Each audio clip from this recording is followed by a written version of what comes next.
Benjamin Harrison was the 23rd President of the United States, serving from 1889 to 1893. He was a member of the Republican Party and the grandson of former President William Henry Harrison. Harrison was a strong believer in a high tariff to protect American industry and promote economic growth.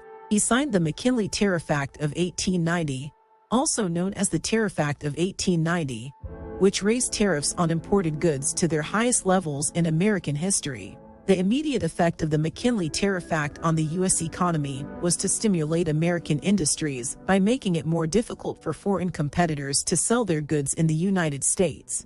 This helped to protect American businesses and workers from foreign competition, and some American industries experienced growth as a result. However, the long-term effects of the McKinley Tariff Act were more negative. While it did provide a boost to some American industries, it also led to increased tensions with other countries, as they felt that the high tariffs were unfairly protecting American businesses at their expense. This contributed to the start of the Panic of 1893, a major economic recession that had far-reaching consequences for the U.S. economy. The McKinley Tariff Act also had negative impacts on farmers in the southern United States. Many southern farmers relied on the exports of their goods for income. However, the high tariffs on imported goods forced farmers to purchase expensive supplies needed for their farms. This added to their cost of production and reduced their profits. As a result, the McKinley Tariff Act contributed to economic hardship for many Southern farmers, particularly those who were already struggling due to low crop prices and other economic challenges.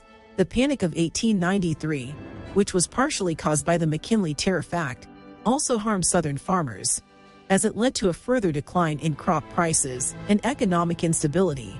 In totality, the McKinley Tariff Act stimulated American industry in the short term at the expense of future stability. Domestically, Benjamin Harrison signed the Sherman Antitrust Act in 1890. This act intended to promote competition and curb the power of large corporations by prohibiting certain business practices that were deemed to be anti-competitive.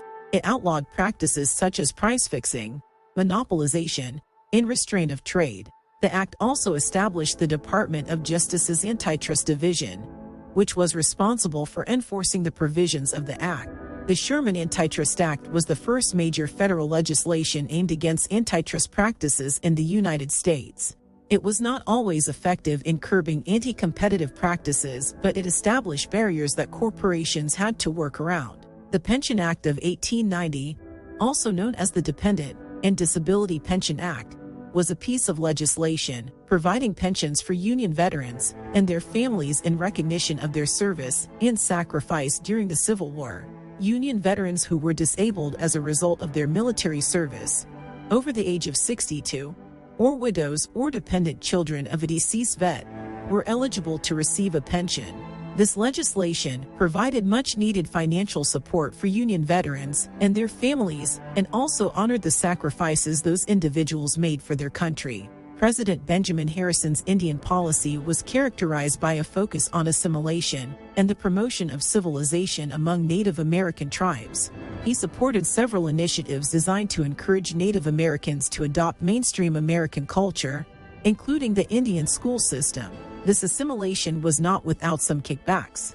There was the religious ghost dance movement that sprung up in several tribal groups, such as the Lakota Sioux, the Cheyenne, and the Arapaho. It was a response to the difficult conditions that Native American communities were facing at the time, such as the loss of their land, their way of life, and the violence and disease they were experiencing. The ghost dance movement taught Native Americans that if they followed certain rituals and practiced nonviolent resistance, the spirits of the dead would bring about the return of their land and culture and the destruction of their enemies.